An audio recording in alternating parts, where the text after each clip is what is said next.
dari mundri dek pada talim minta tanya. Ditanya kita semua oleh Allah, alastu bi rabbikum, dunia gaya apa? Bukankah aku itu Tuhanmu? Ditanya kita oleh Allah. Ternyata kita semua menjawab, bala syahidana, tentu engkau adalah Tuhan kami dan kami menjadi saksi. Kami mengaku. Sebelum kita diizinkan lahir dalam kehidupan dunia, sudah ada kontrak kesepakatan dengan Allah. Pura lima janji. Sudah ada ikatan. Siap menjalankan perintahnya dan siap menjauhi seluruh larangannya. Itulah ikatan, itulah janji. Bahasa Arabnya akadon, akad. Akad itu artinya ikatan atau janji. Orang kalau bilang akad jual beli, perjanjian jual beli, akad nikah, perjanjian atau ikatan nikah. Dari kata akadon ditasrif muncul istilah akidah. Jadi pada dasarnya tidak ada orang sempat lahir di dunia tanpa punya akidah. Engkamanan akidah atau semua orang punya akidah, siap menjalankan perintah Allah dan siap menjauhi seluruh larangan Allah. Hanya ada orang ingkar akidah, dikasihlah gelar kafirun. Ada bertuan kafirun, orang yang ingkar, mengingkari perjanjian yang sudah disepakati di hadapan Allah. Ternyata setelah hadir di dunia, diberi kesempatan oleh Allah hidup di dunia, dia lupa bahwa dia punya ikatan janji dengan Allah. Lupa sujud, lupa beribadah, lupa sedekah, lalaikan puasa. Disinggung kita oleh Allah, Al-Haq telah menjadikan kalian lalai, telah menjadikan kalian lupa. Apa? At-takasur, memperbanyak, berlomba-lomba memperbanyak harta, berlomba-lomba mengejar dunia. Kapan berakhir? Indahnya bahasa Quran, hatta zurtumul maqabir, sehingga kalian menziarahi pekuburan. Kenapa Quran bilang al-maqabir? Kenapa tidak bilang hatta zurtumul kuburan? Sehingga kalian menziarahi kuburan, tapi yang digunakan al-maqabir. Itu pelajaran anak-anak kita di pesantren, ada namanya ilmu saraf. Al-maqabir itu sigat isim makan, menunjukkan keterangan tempat pemukiman. Beda kalau dikatakan kuburan dengan pekuburan, rumah, perumahan, menunjukkan pemukiman. Itu sindiran Allah. Sepertinya kita disinggung Allah. Silakan kamu bangun rumahmu seindah mungkin. Silakan kamu bangun istanamu semegah mungkin. Tapi ingat, ada perumahan yang menunggu kita. Mendaftar tidak mendaftar, dipastikan terdaftar sendiri. mau tidak mau pasti akan ke sana. Perumahan kuburan indah, bako buru gora-gora tuh.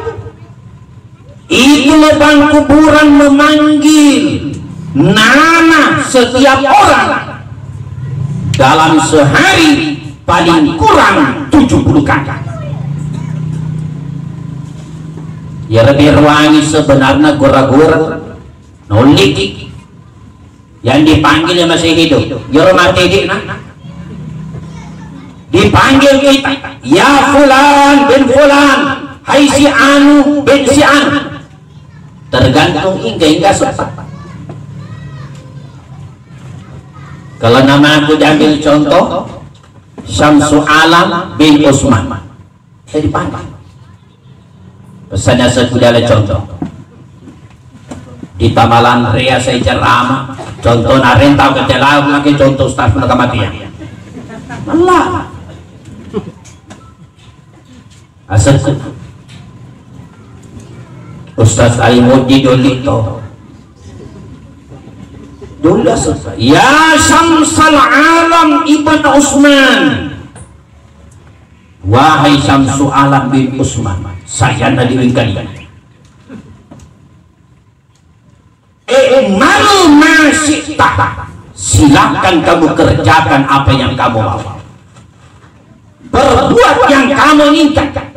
Waktu masih tak, silakan kamu makan yang kamu mau. Aji-aji belum manre, aneh mana ini? Terserah halal halulu mau aneh ini.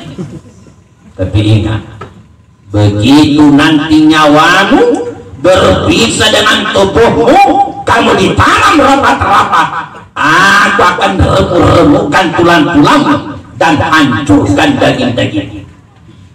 Silakan membusungkan dada sombong dalam kehidupan dunia, paling-paling bertahan 60, 70, 80 tahun kalau beruntung.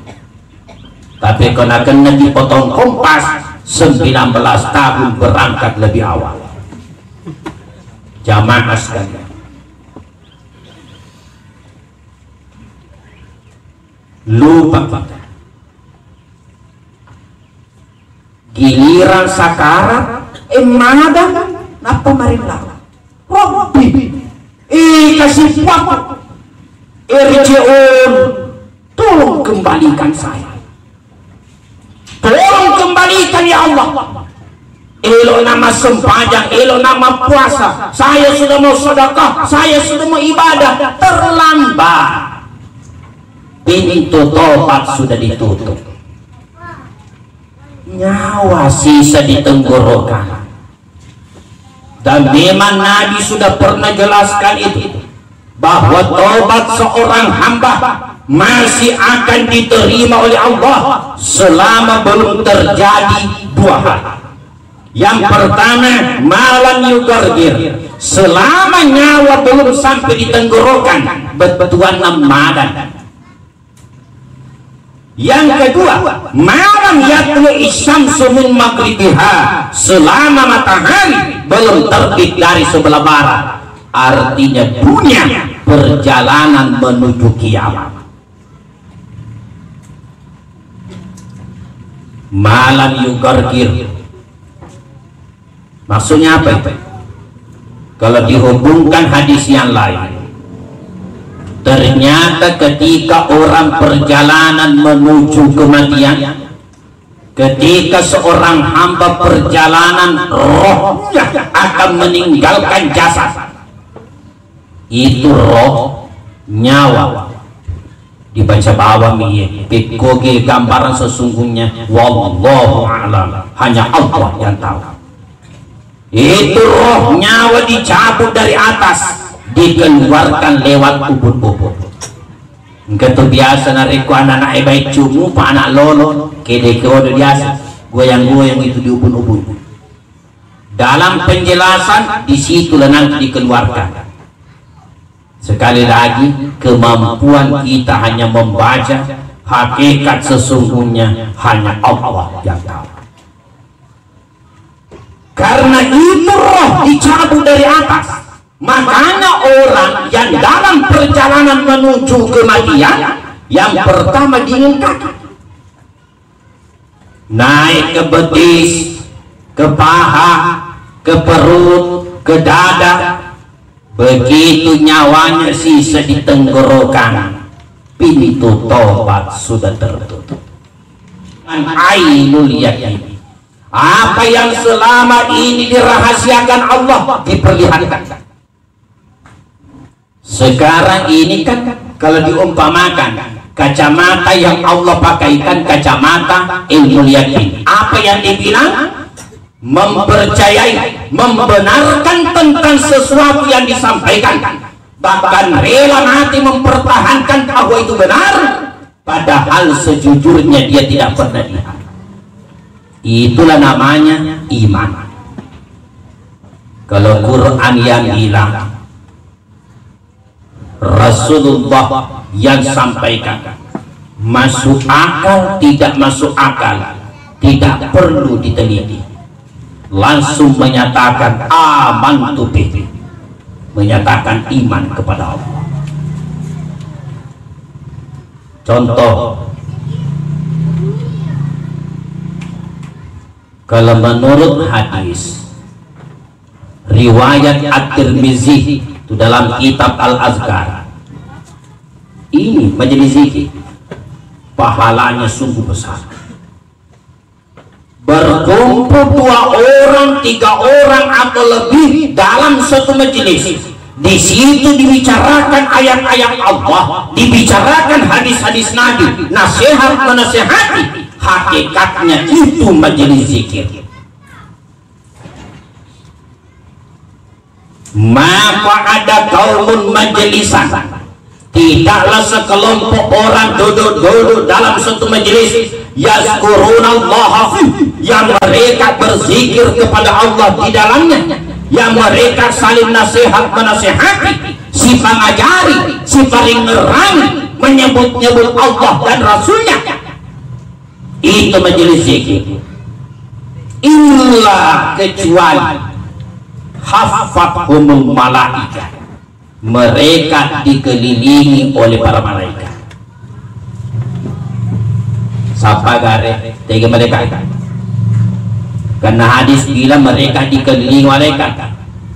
Mereka tuh bisakah kita buktikan? Kan tidak bisa. Wa ghasyiyatuhum rahmah, mereka diliputi rahmat Allah. Wa anzala alaihimus sakinah, dan Allah turunkan ke dalam hatinya as-sakinah, ketenangan. Sumber ketenangan itu cuma satu, min Allah, walladzi anzala as-sakinata fi qulubil mu'minin. Hanya Allah, dialah Allah yang memasukkan, menurunkan ketenangan ke dalam hatinya orang beriman. Jadi sumber ketenangan itu cuma dari Allah. Bagaimana kita bisa mendapatkan ketenangan yang sumbernya dari Allah kalau orang tidak menjalankan perintah Allah dan kiri kanan melanggar larangan Allah? Saya kalau sampaikan penasihatan di hadapan anak-anak kita, calon-calon pengantin, tapi hadirin, terhitung Juli bulan yang lalu, 16 Juli, 11 kepala KUA dirotasi, dipindah tugaskan. Saya sebelumnya kepala KUA Kecamatan Makassar, dipindahkan kepala KUA Kecamatan Talok. Jadi bimbingan perkawinan suruh lalu datang.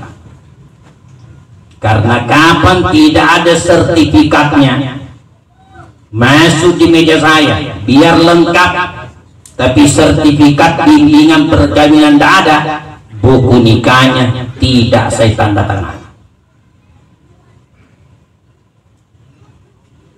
Termasuk tadi ditempatkan masjid syura. Biasa anak-anak kita sampaikan begini, Ananda, di situ kan mau keluarga sakinah mawaddah warahmah. Iya Pak, karena ada itu keluarga sakinah, Kata tuh keluarga sakinah. Ide kamu pilih sakinah atau sakinah. Ingin mendapatkan ketenangan, jangan tinggalkan perintah Allah dan jangan melanggar larangan Allah. Kalau ada orang bilang di sana tahu ada orang tidak pernah salat, lebih hebat, wa zakarahumullahu fi man indahu, nama-nama mereka Allah sebut-sebut di hadapan para malaikat. Makanya ada orang itu terkenal di hadapan para malaikat, mungkin tidak dikenal di dunia. Mungkin di dunia tidak ada namanya, telunjuknya tidak ampuh, tidak dihitung, tidak dipertimbangkan, namanya tidak ada artinya. Tapi terkenal di hadapan Allah di kalangan para malaikat. Yang begini hadirin, pahalanya luar biasa. Bisakah kita buktikan sebentar setelah selesai langsung pahalanya kita genggam? Kan tidak. Tak bisa kita buktikan. Itulah namanya iman.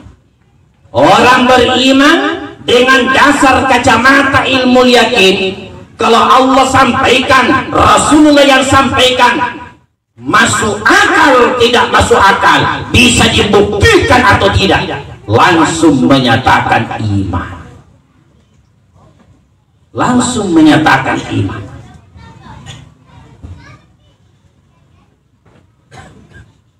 Tapi kalau orang nyawanya sisa di tenggorokannya, kacamatanya sudah diganti. Dari kacamata ilmu yakin diganti menjadi kacamata ainul yakin. Dibukakanlah orang itu pandangan akhiratnya. Apa yang selama ini Allah rahasiakan diperlihatkan. Orang kalau sudah sakarat, nyawanya sisa di tenggorokan, Allah perlihatkan apa yang selama ini dirahasiakan. Antara lain, tidak ada manusia seorang pun akan dicabut nyawanya kecuali Allah perlihatkan tempat yang akan dituju. Yang calon penghuni surga diperlihatkan surga, yang calon penghuni neraka diperlihatkan neraka. La yukhraju rohul mu'min hatta yura makanuhu fil jannah. Tidak akan dicabut nyawanya seorang kafir, seulang, seorang beriman, kecuali Allah perlihatkan tempatnya di surga. Wala yukhriju ruhul kafiri hatta yura makanuhu binar. Juga tidak akan dicabut nyawanya seorang kafir kecuali Allah perlihatkan tempatnya di neraka. Suatu ketika Nabi sampaikan pengajian di hadapan sahabatnya. Nabi bilang begini, man ahabba liqa Allah ahabballahu liqa Allah. Siapa orang yang cinta bertemu dengan Allah, maksudnya siapa orang yang cinta kematian, ahabballahu liqa'ahu, niscaya Allah juga cinta bertemu dengan dirinya. Ketika Nabi sampaikan siapa orang yang cinta ketemu Allah, siapa yang cinta kematian, para sahabat itu heran, termasuk istrinya sendiri Aisyah. Ya Rasulullah, ya Rasulullah, engkau tadi bilang siapa orang yang cinta kematian. Adakah orang yang begitu ya Rasulullah? Adakah orang yang demikian? Kami saja hambamu, saya ulang, kami saja sahabatmu ya Rasulullah, yang dekat dengan engkau, semua kami takut mati. Itu mana kena semata ya Rasulullah? Kok Nabi tadi bilang siapa orang cinta kematian? Adakah orang yang begitu? Angka gatau puja mata ini. Abu Hurairah radhiyallahu anhu ketika sakit keras, Abu Hurairah penerima hadis terbanyak dari Nabi, ranking 1. Aisyah buka. Ketika sakit keras itu Abu Hurairah menangis, selalu menangis. Ditanya oleh sahabat, kenapa engkau menangis ya Abu Hurairah? Kenapa engkau menangis? Abu Hurairah bilang, saya menangis karena saya belum tahu bagaimana keadaanku di alam mendatang. Saya salah, tapi saya kan belum tahu itu salahku diterima Allah atau tidak. Saya memang berpuasa, saya beribadah, tapi saya belum tahu apakah semua ibadahku itu diterima Allah. Makanya aku menangis. Nabi sampaikan di hadapan sahabatnya, betul, betul. Semua orang takut mati. Itu mana mati tuh? Semua orang takut mati. Tapi begitu dia nanti sakarat, begitu nyawanya sisa di tenggorokannya, dan ternyata Allah bukakan pandangan akhiratnya. Ini tadi yang calon penghuni surga, ini tadi yang orang saleh yang tidak pernah tinggalkan salat, orang-orang dalam kehidupan dunia selalu berbuat baik. Ternyata diperlihatkan surga, tempat yang akan dituju. Andai kata pada saat itu diberi pilihan, bagaimana? Lanjut mati atau kembali hidup di dunia, serta merta dia akan menjawab, aku pilih kematian, saya cinta kematian. Betapa tidak ada artinya dunia dibandingkan apa yang Allah perlihatkan kepadanya. Maka pada saat itu dia cinta kematian. Ilola ini mati nagai naik tadi onron dari akhirat suhu gentanya.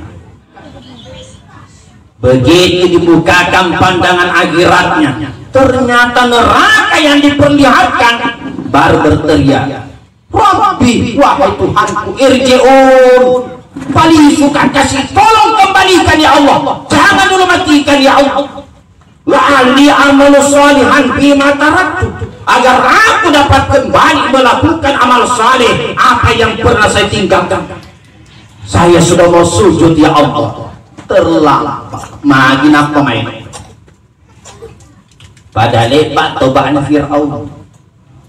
Itu Fir'aun di ujung-ujung ajalnya tobat, sudah tenggelam di laut merah, maper-perunino, sudah ngos-ngosan, nyawa sisa di tenggorokan, dibukakan pandangan akhiratnya, dipitan diri pungela tala ondrom melona tujuh nabi kurang. Kalau begini, ini amantu bi Rabbi Musa wa Harun. Kalau begini, saya juga sudah beriman kepada Tuhannya Musa dan Harun. Datang malaikat Jibril, diinjak mulutnya, kurang ajar. Kenapa baru mau? Kenapa baru menyatakan iman kepada Tuhannya Musa dan Harun? Ketika dia dalam keadaan sehat, dalam keadaan berjaya, dia lantik dirinya sebagai Tuhan, menantang Allah Subhanahu wa Ta'ala. Tidak heran kalau dalam ayat yang lain, disinilah di dunia kita disuruh Allah kumpulkan bekal. Wa tazawwadu, pas saja kita doko-doko, siapkan bekal. Fa inna khairaz zadi taqwa, dan sebaik-baik bekal adalah takwa. Allah sudah ingatkan kita, siapkan bekal, karena kita masih mau melanjutkan perjalanan. Dan tempat kita mengumpulkan bekal onrong wadi ripake mapas sadia doko-doko cuma di dunia.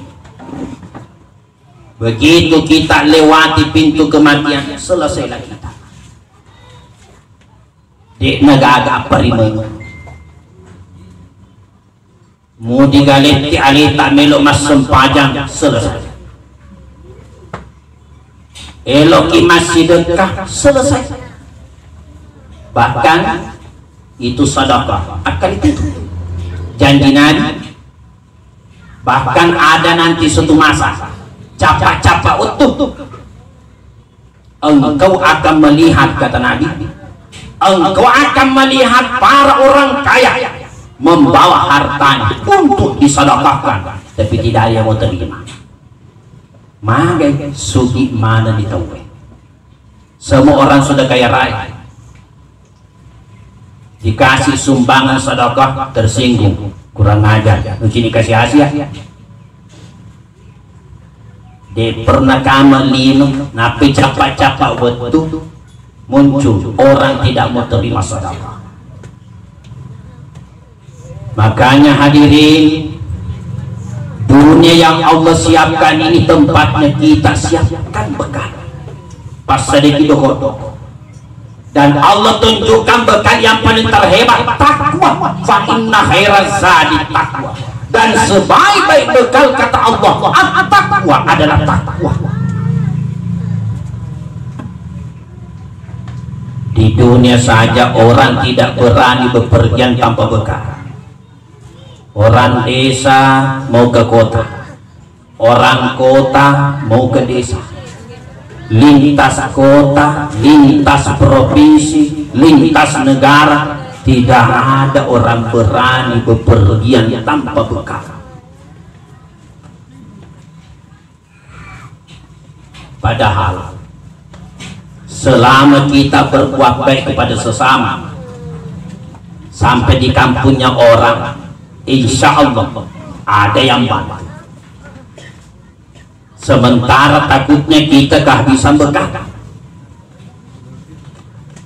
Kita lihat ada orang turun dari pesawat, penampilannya cuma pakai baju kaos, celana puntung, yang dipegang cuma surat kabar. Tidak ada jinjingan, tidak ada tas, tidak ada bawaan. Jangan terlalu cepat berkesimpulan. Tahu tanpa bekal, tangan kosong. Tunggu dulu. Buka dompetnya. Mungkin 9 kartu ATM. Semoga saudari kita, orang tua kita almarhum yang telah mendahului kita menuju ke kehidupan alam barzakh senantiasa mendapatkan limpahan rahmat Allah. Kepada kita semua, mari kita jadikan nasihat, renungan bersama. Cepat atau lambat kita juga pasti akan menyusul. Kita berdoa memohon kepada Allah, semoga nanti ketika kita dijemput oleh Allah, kita dalam keadaan la ilaha illallah Muhammadur Rasulullah. Mohon maaf atas segala kekurangan.